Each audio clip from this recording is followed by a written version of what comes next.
What's going on, guys? I am back. This time, I am this has been I think it's been a very good week. So we got Ahsoka just ended, and my favorite part of today, especially, is I'm going solo. Um, this is my announcement that Dan is no longer a part of Trash Talk. Hallelujah. Things could not be better. But yes, I'm starting this a lot sooner than normal. Only by an hour, I guess. But figured I'd just get this out of the way. I got stuff to do. This isn't going to be a very long show today. But we got a few things to talk about. I want to talk about Saw X. I want to talk about Ahsoka. And I would very much like to talk about essentially the worst daughter on the face of the earth. So let's start off with the best news out there, which is Dan is not here. Thank God. I am so glad he's no longer a part of Trash Talk. I'm just kidding. He's away right now, but unfortunately,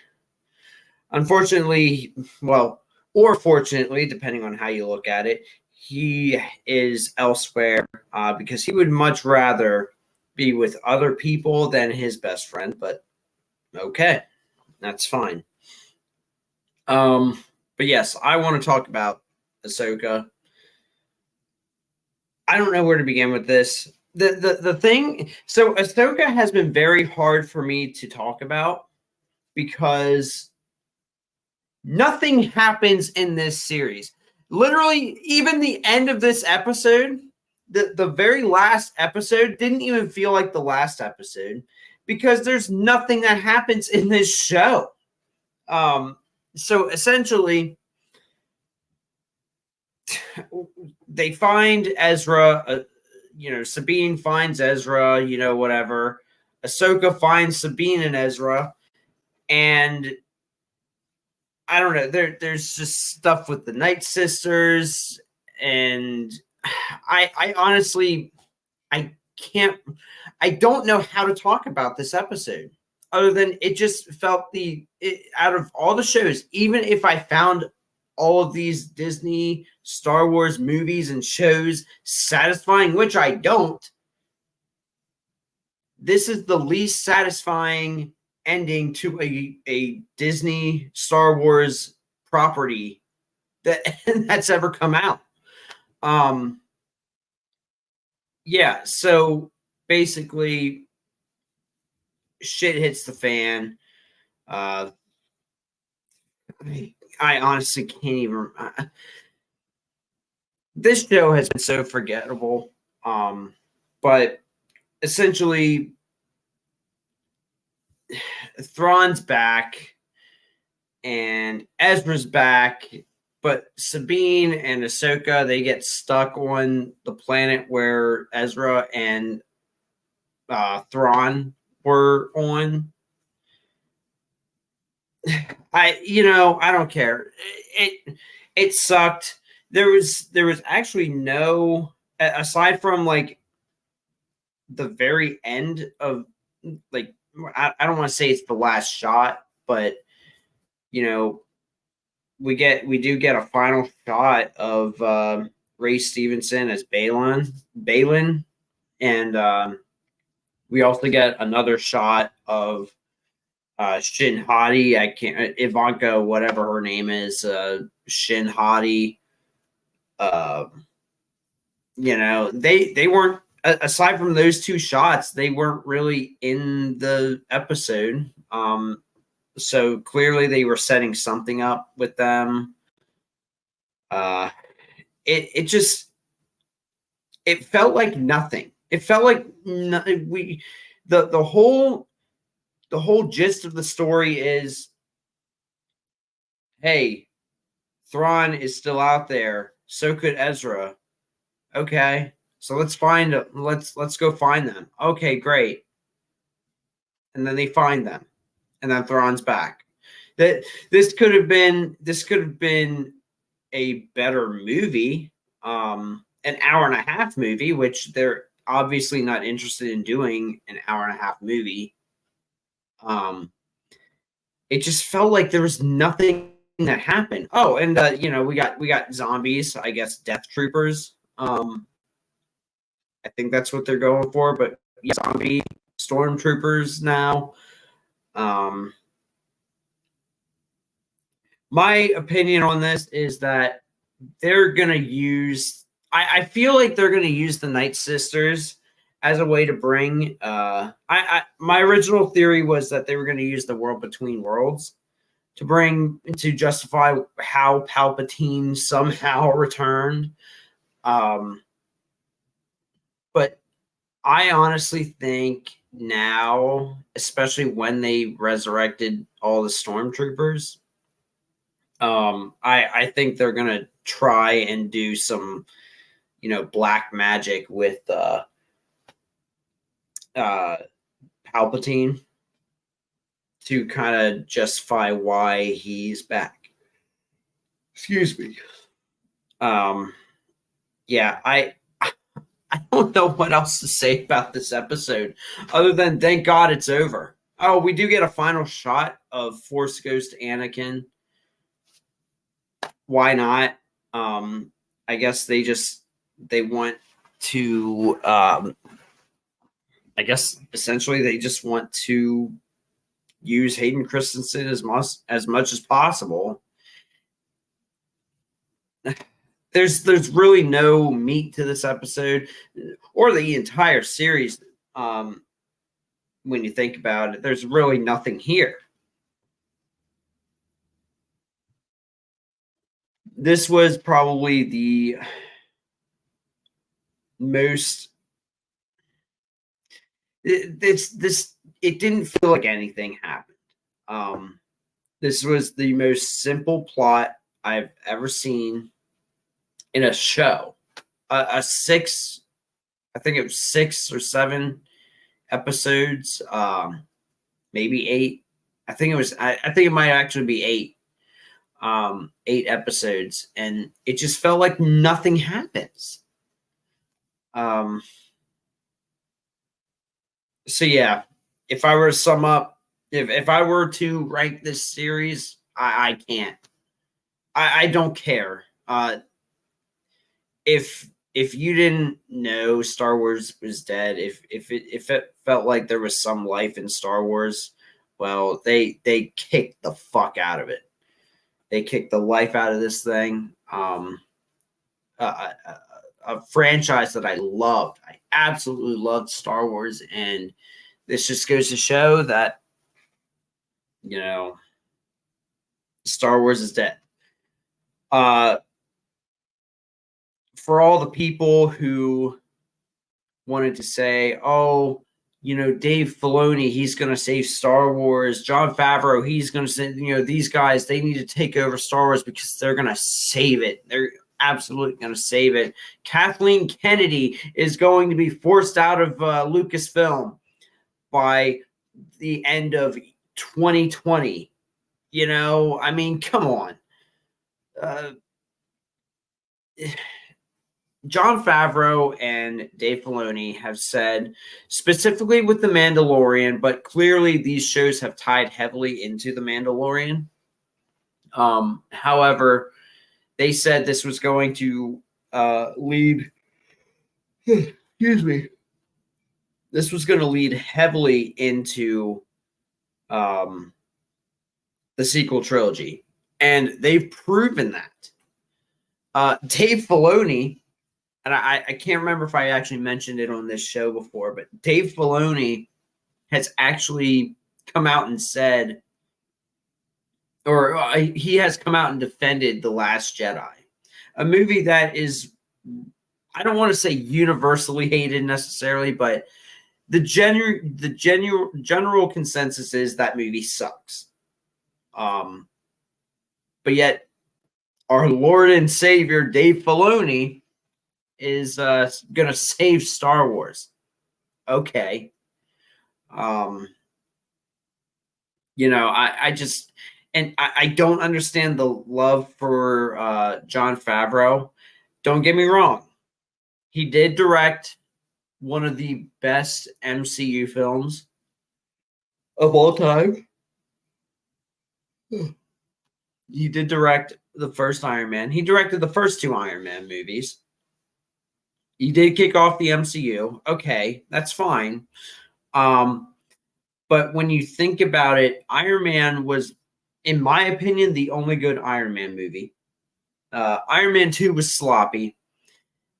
And unfortunately, because the script for Iron Man 1 wasn't finished, so Robert Downey Jr. and Gwyneth Paltrow, especially, those two especially, had to improvise their lines, which, fine. That's cool. But it worked for that movie, but I guess Jon Favreau thought it would be better just to not finish this. He purposely made it so the script wasn't finished for Iron Man 2. And that movie was a mess. I don't necessarily blame him 100% on that. I don't. But when you think about it, what other movies has he directed that was actually good? I mean, he may have Iron Man under his belt, but you know what else he has under his belt? The Lion King remake, live action remake. He has the Jungle Book live action remake. Both movies. Oh, why? I don't know why I keep yawning. But both movies, they really sucked. So there's that. Dave Filoni, he did well with the animation stuff. The moment they started making the Clone Wars canon and Rebels canon, that's when it all fell apart. Their biggest mistake was actually forcing it into live action. This show just really ruined everything about it. I was fine with the Clone Wars as something that was non-canon. Now I can't stand the Clone Wars. I don't even want to watch it anymore. I actually found enjoyment in Rebels even. And I thought that was a little too kid friendly, but it was fine for animation. Now it's brought into live action, and the actors playing these characters, it's so bland. I just I wish I knew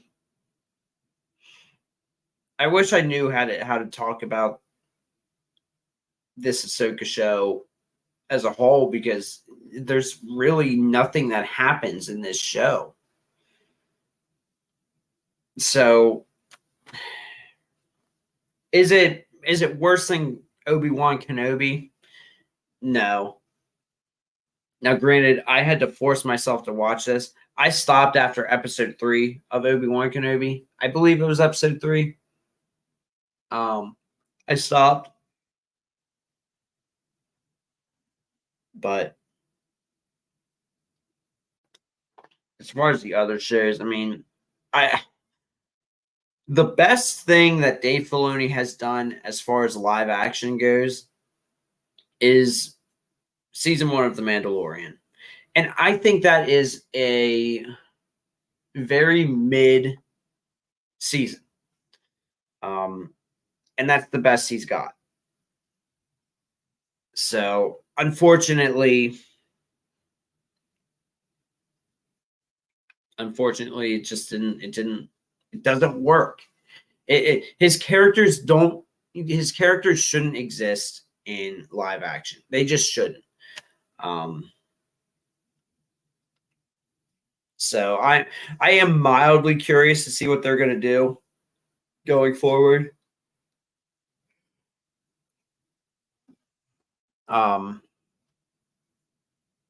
I think they're gonna. I genuinely think it's gonna be very insulting with this movie that they're coming out with. But at the same time, I kind of feel like the movie that they're planning for, I think it has a better chance at becoming a movie than Obi-Wan Kenobi did, because originally Obi-Wan Kenobi was supposed to be a movie, um, released in theaters, but they changed it to a series, a 6-part series. Um, maybe that was eight or 9 episodes. I can't remember, but yeah, that was originally supposed to be a movie.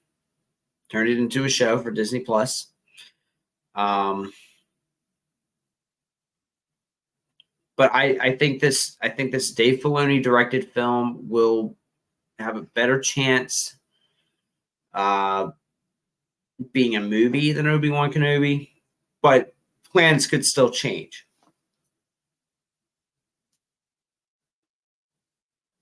Now, I think they're going to be just as insulting. Kind of bring it full circle here. I think they are going to be just as insulting with it. Um, they're gonna name this movie, if they turn into a series, it's gonna be named the same thing. I'm waiting for them to call it Heir to the Empire. Um, yeah, and whoever they, whatever they have, you know, I just don't expect Luke to be a main character in this movie. Um, I don't know. I don't see him being. I see him being in the movie. I don't see him actually being a main character.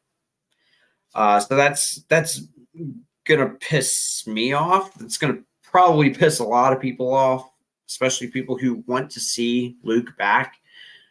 Um, yeah, I don't even know. I don't know where to begin. But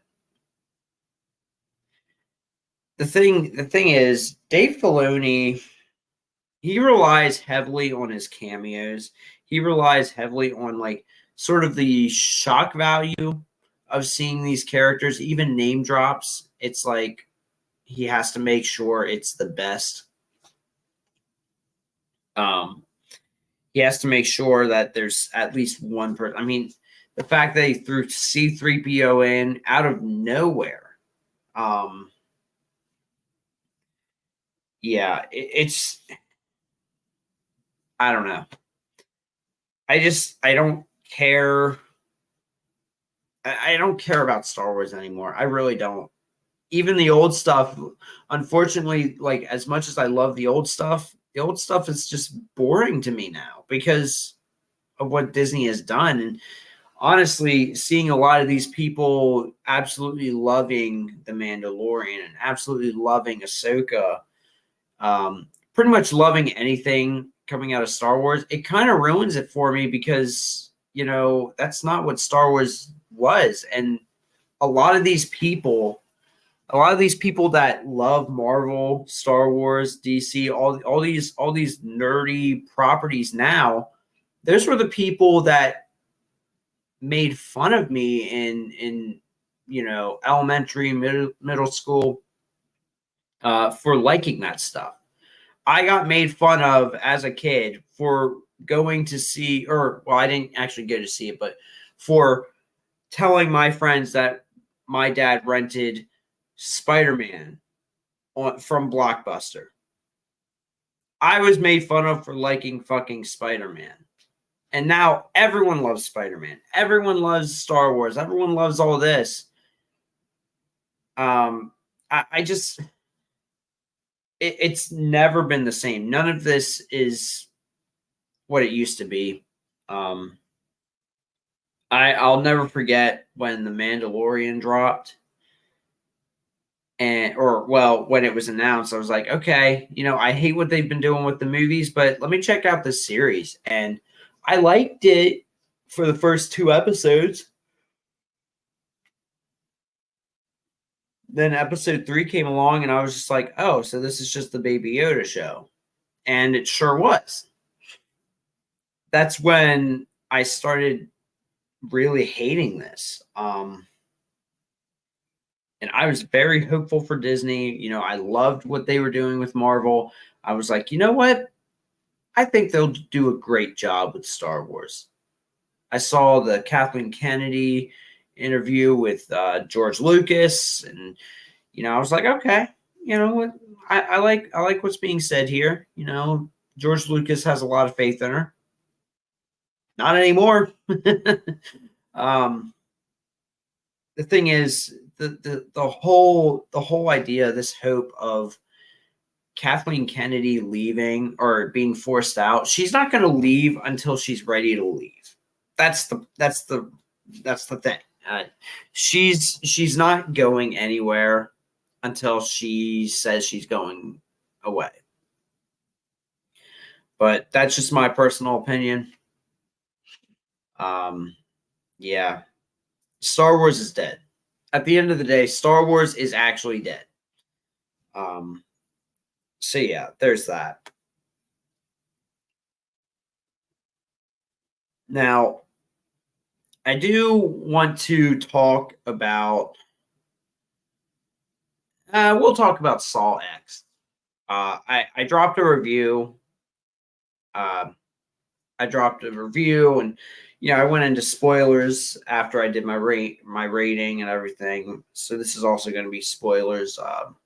What can I say about this movie other than, it's not what it used to be. I'm not going to sit here and say that Saw X was, okay. So the Saw lore has always been a mess.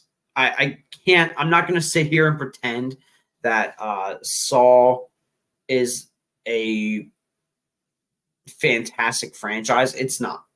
I think at the end of the day, this was an attempt to bring back these characters and humanize these characters.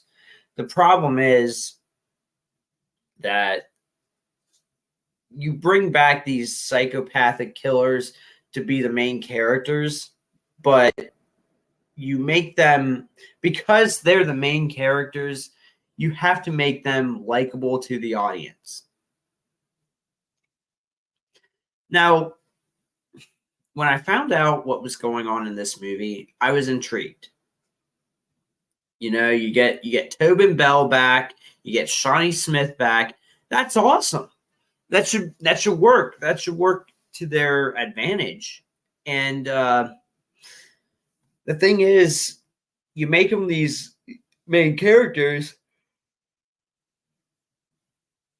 It reminded me of Don't Breathe 2, where they decided to make this dude who, yes, he was a man in pain. He was hurting because his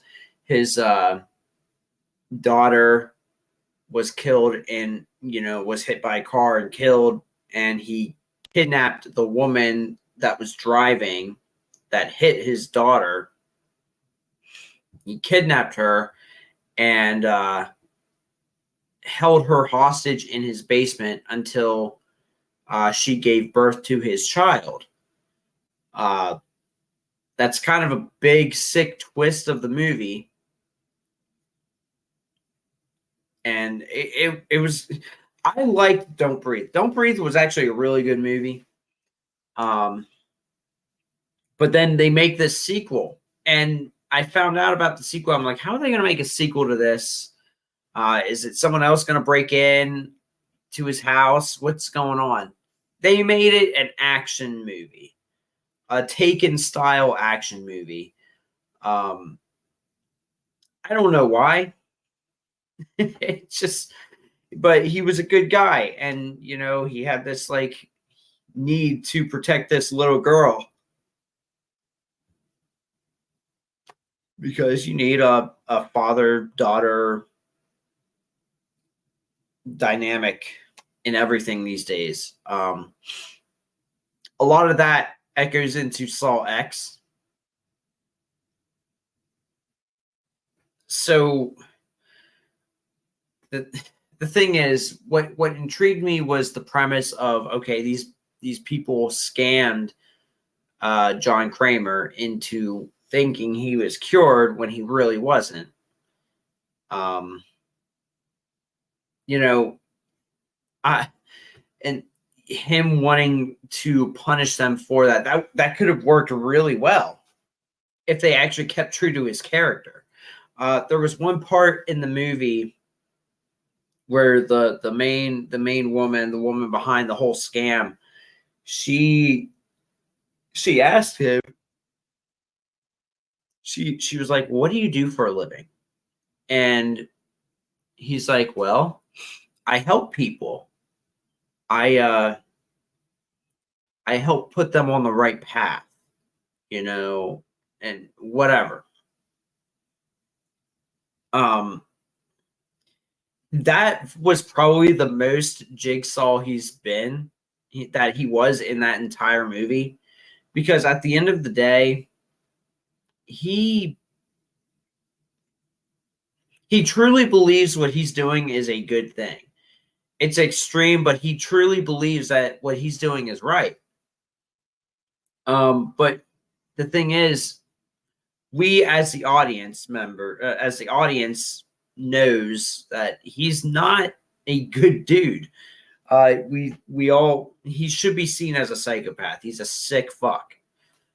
At the end of the day, it just didn't, it didn't work. What they did, they made it where he was kind of the hero, instead of making it that they could have had it so the victims were shitty people, but they could have had it where, okay, John Kramer and Amanda Young, well, they're psychopaths still, but they seemed very sympathetic to these characters. And I don't understand why. There was no reason for them to be sympathetic other than just, the only person that was justified, kind of, but not really, was the one that just kind of held, opened the door for John to walk in. Like, okay, yeah, they're right here, but I don't understand what they were going for.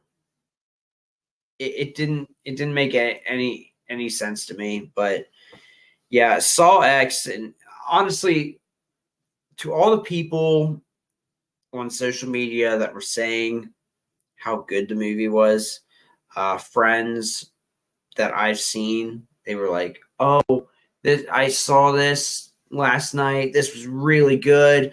It's the best one," or, "Oh, it's Saul's back," and whatever. I will never fucking forgive you for lying to me. That was a garbage ass movie, and you know it. It's just your taste in films, it's all shallow. But anyway, Saw X, yeah, that wasn't a good movie. I don't really think there aren't many redeeming qualities. I mean, yeah, it's a little gorier than Spiral. That's all I got, really. The traps didn't even feel like anyone was playing a game. It wasn't that he was like playing games with people. He just said, okay, well, you're hooked up to this machine. This is what it's going to do. You have a minute and a half. You have like 3 or 4 minutes to do something to get out. Like you have 3 minutes to cut your leg off, to saw your leg off with like this wire thing,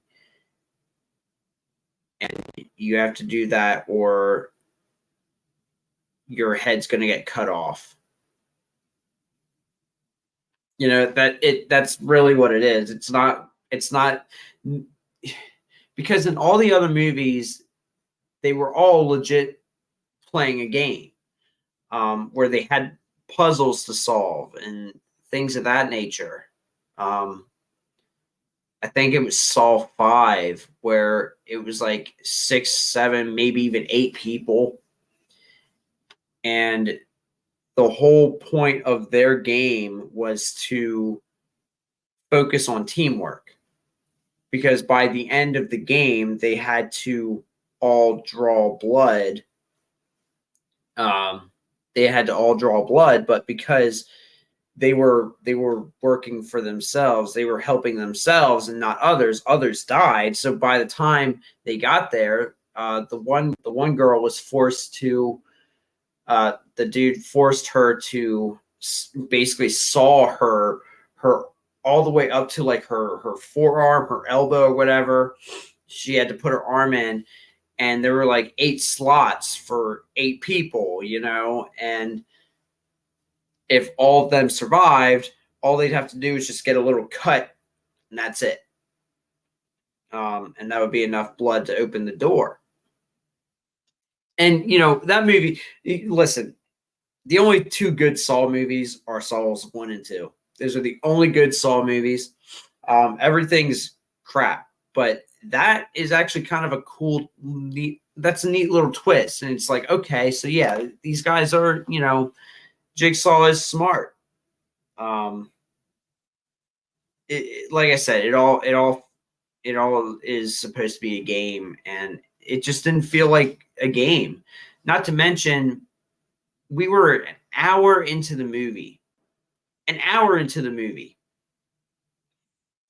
there wasn't a single trap aside from the one that was kind of like the flagship for the movie, I guess, where the guy has like the tubes attached to his eyes or whatever, and like it sucks it, you know, he has to like break his fingers, and he has like 3 minutes to do it.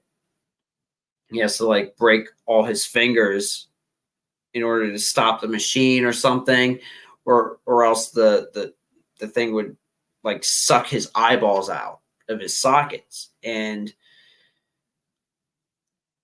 we see that, but it was all him just thinking about a scenario, what he could do to this guy. It wasn't even like, it was all in his head, essentially, what he could do to this guy. And I don't know, it just it didn't feel like there was any creativity to this movie. It was like, okay, you're in this machine, now get yourself out. Whereas like, yeah, at the beginning of the movie, or at the beginning of everyone's game, yeah, they have to do something to get out of a trap, but then they have to actually get out of the building, which is where the real game starts. So yeah, it just felt, this didn't feel like a true Saw midquel, because it takes place between Saws 1 and 2.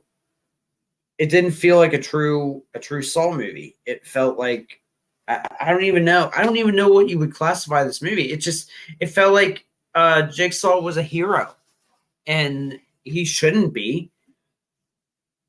And I think that's my problem with a lot of these movies that want to focus on the villains.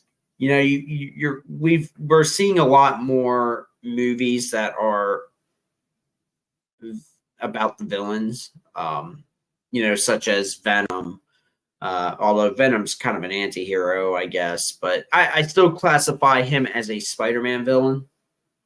But also you got like Joker, Morbius. We have Craven coming out. You know, listen, I'm okay with a villain being the main character of a movie, but we don't need the villain to be a sympathetic villain in every movie. We don't need the villain to be this misunderstood character, like, oh, he's this way because of this, and he actually doesn't. He actually has a good heart. Like, this villain actually has a good heart. It doesn't work. It worked for a time. I mean, it worked for Joker. I liked Joker. I'm interested to see if my opinion has changed since then. But I did like Joker a lot. I found enjoyment in Venom. Venom Let There Be Carnage. I enjoyed aspects of that movie, but they really bastardized Carnage. I hated Woody Harrelson should not have been cast as Cletus Cassidy. I hated the voice of Carnage. I hated that the movie wasn't rated R, like they said they were planning on doing. Both movies, they planned on being rated R. And of course, I kind of expected them to chicken out because they chickened out before with what was it? Sony chickened out of Ghost Rider Spirit of Vengeance being rated R. They decided to make that a PG-13 movie. And that movie sucks. I'm sorry. That movie was dead on arrival. They shouldn't have had Nicolas Cage come back, but here we are. Listen, I'm just, the villains are cool, but if you can't make the villains be villains, if you're afraid that the audience, if you're afraid that you are trying to get the audience to root for the villain, don't make a movie about the villain, because you're just gonna make them look like heroes, and that's really not what they're supposed to be. So those are my thoughts on Saw X. I don't understand it. So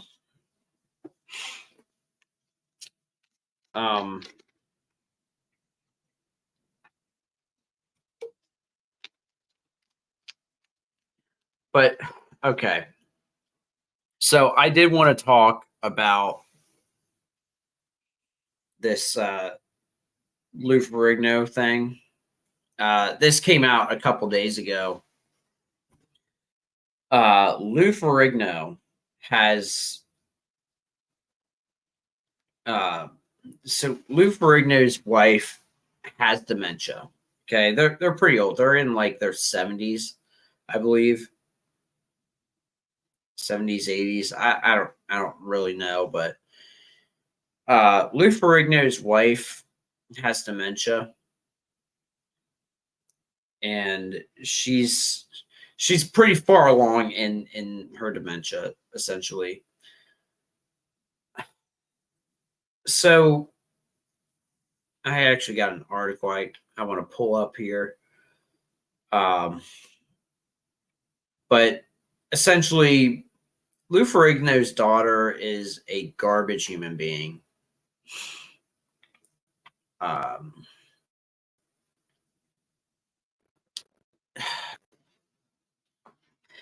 me wait for this pull up here. I need to get better at preparing for all this. Okay.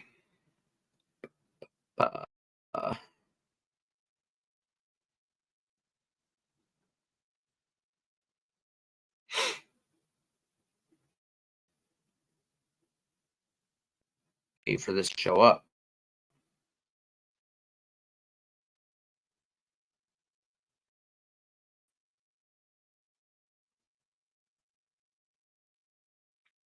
Okay.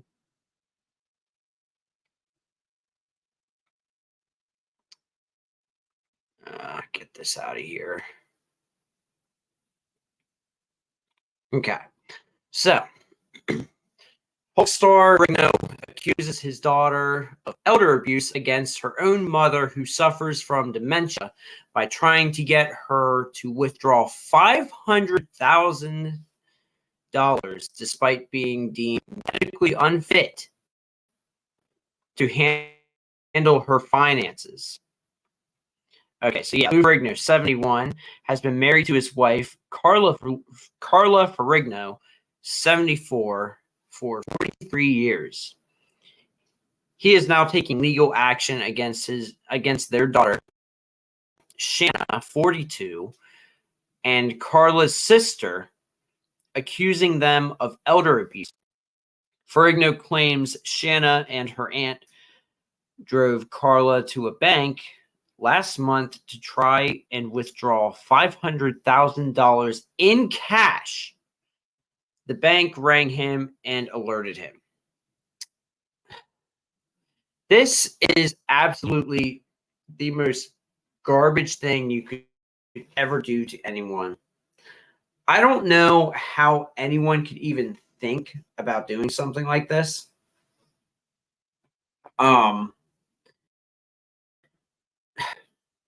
Listen,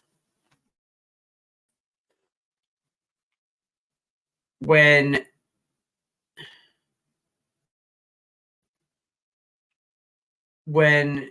an elderly person is practically unfit to do anything, you get to see your family's true colors, essentially. And this is no exception. The fact that it wasn't just their daughter, it was his wife's sister, his sister-in-law, who sort of helped her with this. And I do think it's a little ironic. I think it's kind of funny that the bank turns out to be the hero of the story. Yeah, $500,000. They tried to $500,000. I can't. This is very upsetting. This is very heartbreaking. I don't see how anyone on good conscience could actually do this to, especially your own mother. And from what I understand, this Shanna, she's doing well for herself. She's like a body instructor or something like that. A bodybuilder, something. I don't know. But she stooped that low to essentially strip them of $500,000. I honestly can't see how anyone could really do something like that. I think that is disgusting. Yeah, the absolute lowest form of life. I've never. The fact that it even crosses someone's mind, if you were that kind of person, if you've even thought about doing something like that, I'm sorry, you are a piece of shit. I can't fathom how anyone could do that to a person. I think that's disgusting. But here we are. And listen, Lou Ferrigno, he seems like a pretty down to earth kind of guy. I mean, I don't know much about him, but yeah, I mean, he's been the Hulk since the 70s. He literally played that character since the 70s when he was, when that was like a TV show. He was literally the one who was walking around playing the Hulk. And he also cameoed in both Hulk movies, Hulk and The Incredible Hulk. He cameoed in those, but he also voiced the Hulk in both movies. Well, actually, he voiced the Hulk in pretty much all the movies that Hulk has ever been in, all the way up to Avengers: Age of Ultron. So that's kind of cool. Um, but yeah, I don't see how anyone could do this to a family member. It really shows their true colors.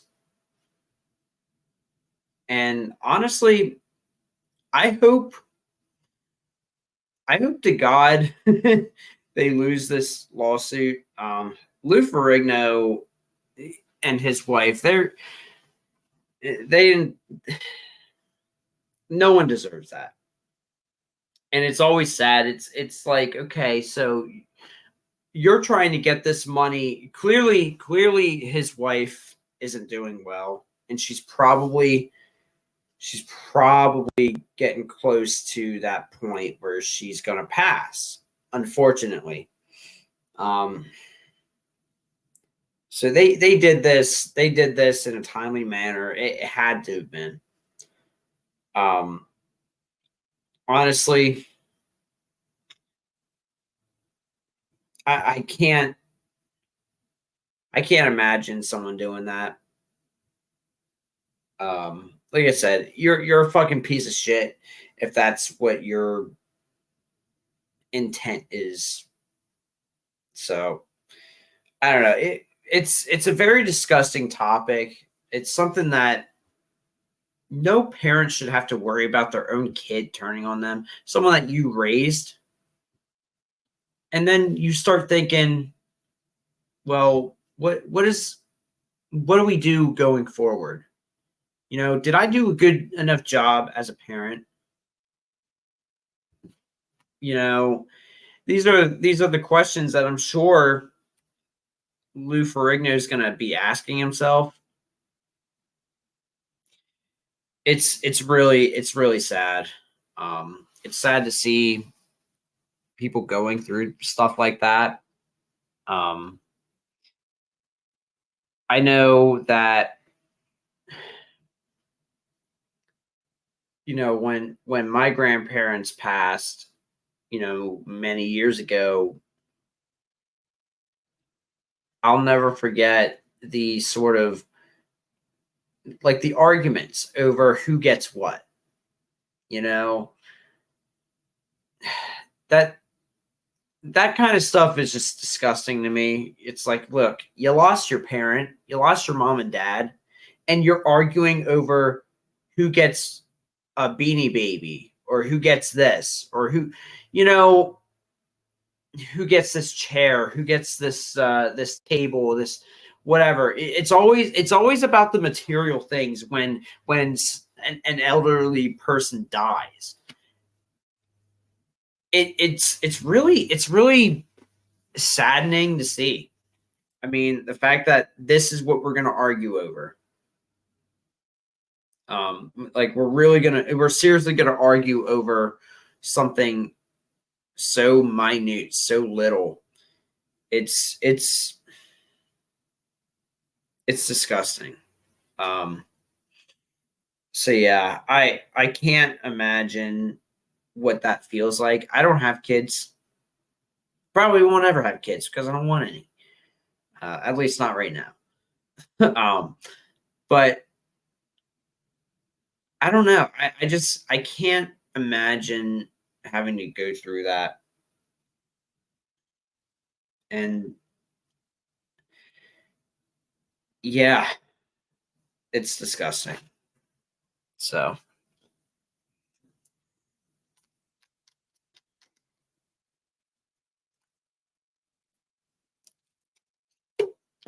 but I think that's all we're gonna have time for today. This is an adjustment, and I wasn't expecting to be doing a solo stream. Hopefully, this gets better for me. But yeah, I can't wait to find a new co-host because Dan is such a garbage human being. And Dan, if you're watching, fuck you. Um, Heartfelt. So no, but yeah, hopefully Dan will be back um, next week. Now I will say we are coming up on next month. I will be taking a little bit of a break. I do want to sort of discuss things behind the scenes about what we want to do, but as as of right now, starting next month, there will be a bit of a break. I might be back around Christmas time. There's just some changes in my life that are happening, so I'm gonna be away for a while. But yeah, that's gonna it's gonna be an adjustment for sure. But um, yeah, I think right now the plan is to just put everything on ice, which sucks. I don't necessarily want to do that, but um, like I said, this is going to be an adjustment. But I will be back. Actually, I do want to check what the last stream will be. Um, uh, let's see. So it looks like maybe November 5th will be the last stream I might do. It all depends. There's a lot of stuff going on, but yeah, as of right now, we'll plan on November 5th, and then after that, I probably won't be back until around Christmas time. There'll be a 2-week grace period there. Um, so yeah, we'll just have to play things by ear for now. But with that being said, um, I will thank you for watching, and I'll catch you in the next one. Bye for now.